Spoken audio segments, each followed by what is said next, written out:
찬양 뒤에 성경 본문이 이렇게 나왔는데 여러분 너무 놀라지 않았어요? 갑자기 부담된다 이렇게 느끼셨을 것 같아요. 근데 실제로 굉장히 부담 안 되게 하겠습니다. 특별히 오늘 그 야외 행사가 있는데 제가 길게 하면 제가 욕먹을 줄은 제 경험상으로 너무나 잘 압니다. 그러니 성경 구절은 많이 있지만 아주 좀 짧게 깨달아가도록 그렇게 하겠습니다. 오늘은요, 그러니까 여러분 성경 다 찾아보기보다도 주보가 있는 게 좋고 또 여기 본문의 내용들을 같이 보면서 그렇게 하겠습니다. 저기 요한복음 11장 23절에서 27절 이 부분은 예수님께서 나사로를 살려주신 사건, 거기에서 가져온 말씀입니다. 이 예수님을 만난 그 마르다가 예수님에게 바로 여기 본문 그 기록된 거 22절에서 이런 말씀을 해요. 주님께서 아버지께 뭘 구하잖아요. 그러면 아버지께서는 무엇이든지 다 주실 걸로 제가 믿습니다. 그래요. 그러니까 예수님께서 하시는 말씀이 내 오라버니가 다시 살아나리라. 부활을 주겠다라고 말씀을 하는 겁니다. 실제로 이 나사로는 성경에서 보잖아요. 그러면 예수님의 그 친구다 하는 말로 표현되어진 아주 가까이 있는 사람이었습니다. 근데 그에게 예수님께서는 부활이라는 선물을 주시는 거예요. 근데 이 시점은 언제냐면은 예수님께서 이 땅 위에서 3년의 공생애를 사시면서 이제 그 마지막 한 주간의 순환 그 주간을 맞아 그 예루살렘 성문으로 입성하기 얼마 전이에요. 그러니까 예수님의 입장에서 보면은 내가 죽으러 이 땅에 왔는데 이제 십자가 지러 진짜 마지막 행진을 시작하는 그 시기 전에 이 나사로를 살리신 거죠. 그래서 예수님은요, 자기가 살리신 나사로가 살아있고 그리고 그 놀라운 장면을 본 사람들이 이곳저곳에서 예수님은 죽은 나사로를 다시 살렸다라고 말하고 소문이 퍼지는 과정 중에 예루살렘 성문으로 입성을 하신 거예요. 그 다음에 우리 보십시다. 로마서 1장 3절에서 4절 여기에 보면은 복음이라는 것이 바로 아들이다 하는 것을 이야기를 하고 있고요. 그리고 아들은 인성을 가지고 있고 신성을 가지고 있다라는 점을 분명하게 이야기합니다. 어떤 사람은 예수님을 인간으로만 알아요. 어떤 사람은 예수님을 성인으로만 알죠. 그래도 역시 인간인 거죠. 그렇지만 우리들은 예수님을 참 사람, 참 하나님. 그래서 이 두 가지가 동시에 예수님 안에 가지고 계셨다 하는 것을 우리는 알고 있습니다. 그런데 하나님의 아들이라는 그 사실을 예수님께서 가장 기적적으로 그리고 확실하게 증명해 스스로 보여주신 사건이 바로 부활이에요. 그래서 부활을 믿는 사람들은 예수님이 하나님의 아들이라는 사실을 믿을 수밖에 없고요. 부활을 믿지 않는 사람은 예수님이 하나님의 아들이라는 사실을 믿기가 어려운 거죠. 예수님이 그 사역을 시작하신 지 얼마 안 되고 또 마무리하기 얼마 전에 하셨던 일이 그 성전을 청결하게 하시는 그 사건이었어요. 그래서 예수님의 사역의 처음과 마지막 부분에서 있는 이 중요한 장면에서요, 예수님께서 말씀하셨던 것은 너희들은 표적을 구하지만 내가 너희에게 줄 수 있는 것은 요나의 표적밖에 없다라고 말씀을 하셨어요. 물고기 뱃속에 있다가 다시 살아난 그 요나의 그 체험처럼 예수님께서는 이 부활이라는 놀라운 사건을 통해서 바로 자기가 표적을 구하는 모든 이들에게 그들을 만족해 하시는 표적으로 주시겠다라고 말씀을 하셨던 것이죠. 그래서 예수님은 참 아들이요 참 사람이다. 그래서 하나님의 아들이심을 이 증명해 보이는 놀라운 사건이 바로 부활이다라고 생각해 볼 수 있습니다. 자, 빌립보서 3장 10절에서 12절은요. 사도 바울이 자기의 그 사명에 대해서 그리고 변화에 대해서 이야기하고 있는 장면입니다. 근데 참 흥미로운 것은 그가 이 부활에 매료되어져 있다라는 사실을 알 수가 있어요. 근데 예수님의 부활이라는 이 과거의 사건으로 일어난 것에만 한정된 것이 아니고 앞으로 우리에게 얻어질, 이루어질 그 구원에 참여하기 위한 그 열망, 이것이 사도 바울에게 참으로 컸다 하는 것을 볼 수가 있습니다. 그래서 자기는 이 표대를 향하여서 정말 열심히 자기가 달려가는데 이게 꼭 상급만이 아니고 그 부활에 참여하는 자로서 내가 거기에 이루고자 하는 그 열망, 이것이 바울에게 있었던 것을 보게 되는 것입니다. 자, 마지막입니다. 오늘 진도 엄청 빠르죠? 평소 이렇게 나간다고 그러면 아주 좋아하실 것 같아요. 오늘 차하숙 집사님 기도 정말 꼭 구할 것만 단촐하게 아주 딱 해주셨던 것처럼 제 설교가 그렇게만 된다면 교인들이 늘 것 같아요. 근데 이놈의 목사는 그게 훈련이 잘 안 돼가지고 좀 뭐 이렇게 붙는 게 많이 있습니다. 그런데 오늘은 지금 빠릅니다. 자, 고린도전서 15장. 고린도전서 15장은 고린도전서 13장을 사랑장이라고 말하듯이 우리가 부활장이라고 이야기하는 성경의 그 위대한 장입니다. 그래서 부활절에는요, 여러분 다른 거 못해도 고린도전서 15장은 한 번씩 집에서 꼭 읽어보시기 바랍니다. 근데 여기 지금 남아있는 이 부분은 그 15장 중에서도 맨 끝에 부분이에요. 그래서 사도 바울이 예수님의 그 부활과 우리 성도들의 부활에 대해서 한 장 전체를 논하고 이제 결론처럼 말하고 있는 부분이 여기입니다. 이렇게 말하죠. 사망아, 너의 승리가 어디 있느냐? 사망아, 너의 쏘는 것이 어디 있느냐? 이것은요, 사도 바울이 지금 부르고 있는 부활의 찬가예요. 승리의 노래예요.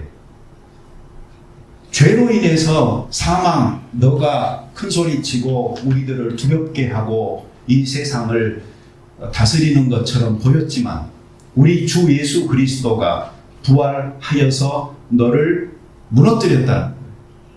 그리고 나서 지금 비웃고 있는 거예요. 사망아, 너의 쏘는 것이 어디 있느냐? 여러분, 우리들 사망을 비웃을 수 있는 사람들입니다. 우리가 믿는 예수님께서 부활하셨고 또 우리에게 부활의 선물을 주신 예수님을 생각할 적에 우리는 사망을 두려워하지 않고 오히려 사망을 향하여 비웃을 수 있는 우리가 되어져야 되는 것입니다.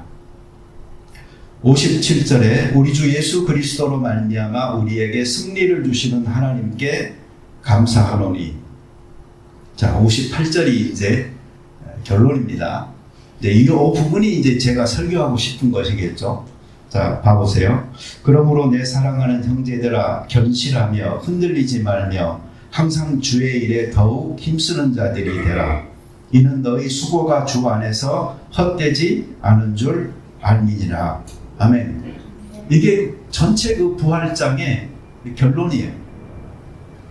견실하여서 흔들리지 마시오. 항상 주의 일에 더욱 힘쓰는 자들이 되시오. 너희 수고가 주 안에서 헛되지 않는 줄을 우리가 알지 않습니까? 이렇게 그는 그 마무리를 짓고 있습니다. 따라서 합시다. 예수님은 우리에게 생명을 주셨고 우리는 삶을 산다. 이것이 우리에게 좀 분명하게 있으면 좋겠어요. 예수님은 부활의 생명을 주셨어요. 그리고 우리는 부활의 삶을 사는 거예요. 자, 그런데 언제 살아요? 마르다처럼 너희 오라버지라 살겠다 했는데 주여 마지막 때에 그렇게 될 줄을 제가 믿습니다. 부활을 믿기는 믿어요. 사두개인은 안 믿었어요. 바리새인은 믿었어요. 여기 마르다도 믿어요. 그렇지만 언제? 마지막 때. 그러나 예수님이 말씀하시는 부활은 언제 부활이에요? 바로 지금의 부활이에요. 현재의 부활이에요. 그래서 죽어도 산다. 살아서 믿는 자는 영원히 죽지 않는다. 이 영혼이 정말 중요한 단어를 우리 히라자매님이 주보에서 잘못 해놨었어요. 그래서 제가 고쳐서 주보 이거 다시 만든 겁니다. 그러면서 제가 그 영혼이라는 단어에다 다시 한번 동그라미를 이렇게 하게 됐었는데, 여러분, 영혼이 산다는 것은 마르다가 지금 말하듯이요, 장차 마지막 때에 시작되어지는 것이 아니고 이미 시작된 거예요. 천국은 예수님께서 이미 침노하셨던 것이고요. 지금도 그 침노하는 자가 그 천국의 모든 것들을 우리가 얻어서 누리며 살아가는 것입니다. 그래서 부활의 그 사건은 예수님이 부활한 사건으로 이루어졌으니 이제 그 부활로 인하여 우리에게 주어진 부활의 생명을 가지고 우리는 지금 살아가는 것입니다. 죽음을 두려워하지 아니하고 주의 일에 힘쓰면서 믿음에 견고하여 흔들리지 않으면서, 이것이 이 부활절에 우리가 다시 한번 새겨봐야 될 이야기들입니다. 그래서 성경 본문은 많았지만 설교 제목은 그렇게 길지는 않아요. 사망을 비웃는 지금부터 영원한 생명의 부활. 오늘 설교의 내용이 다 들어있습니다. 꼭 이것을 우리 삶으로 누리고 풀어내면서 사시는 겁니다. 저는 이 부활절 되면은 저 자신에게 굉장히 감격적으로 느껴졌던 한 순간을 항상 떠오르게 됩니다. 한국에서 신학 공부할 때요, 이 신학생들은 주로 이 그 부활절 연합예배 그걸 여의도 광장에서 이제 드리잖아요. 그럼 우리들이 주로 담당했던 일은 뭐냐면은 각 시내버스에 그 부활절 연합예배 그 포스터 붙이러 다니는 거 있죠. 그거 우리가 붙이러 다녔어요. 그거 욕 되게 많이 먹어요. 운전사들이 붙이지 말라고 하기도 하고. 그런데 그거 우리가 붙이러 다녔고, 그 다음에 우리가 또 하는 것 중에 하나가 이 강단이 앞쪽에 만들어지잖아요. 그러면은 거기 앞쪽으로 그 쭉 도열해가지고 뭐 경비처럼 이렇게 그 쭉 서 있게 됩니다.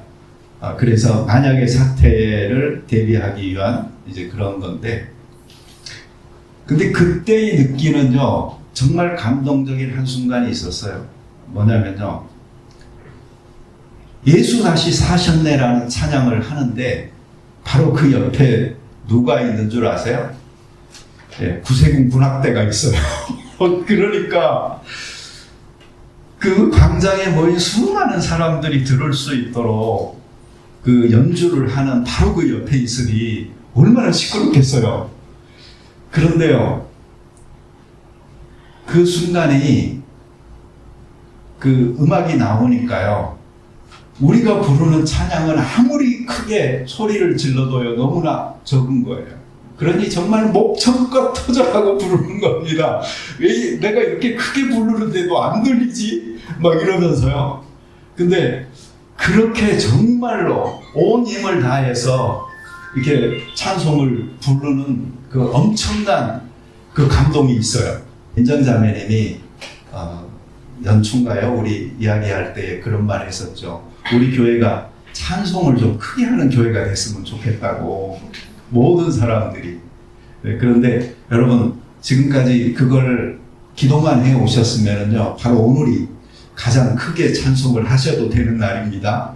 그러니 오늘 이따 제 설교 끝나고 마지막 찬송할 때 여러분 남녀노소 할 것 없이 다 입을 크게 벌려서 힘차게 찬송하시면서 부활하신 주님, 그래서 우리에게 생명 주신 주님, 그래서 그 부활의 삶을 살아야 되는 그 우리의 삶을 이렇게 노래하는 귀한 시간이 됐으면 좋겠습니다. 같이 기도 드리겠습니다. 자비로운 주님 감사합니다. 하나님의 은혜로 저희가 구원을 받았습니다. 사망 권세 깨뜨리고 부활하신 주님, 그래서 우리에게 죽음을 두려워하지 않을 뿐만 아니고 죽음을 초월하여 변화된 삶을 꿈꾸고 이미 참여하여 누리면서 영생을 미래의 것이 아닌 현재의 것으로 소유할 수 있도록 도와주시니 감사를 드립니다. 저희 모든 성도들이 한 마음으로 이 기쁨을 노래하고 또 그 삶으로 응답하면서 살아가는 귀한 이 부활절이 될 수 있게 도와 주옵소서. 예수님의 이름으로 기도드립니다.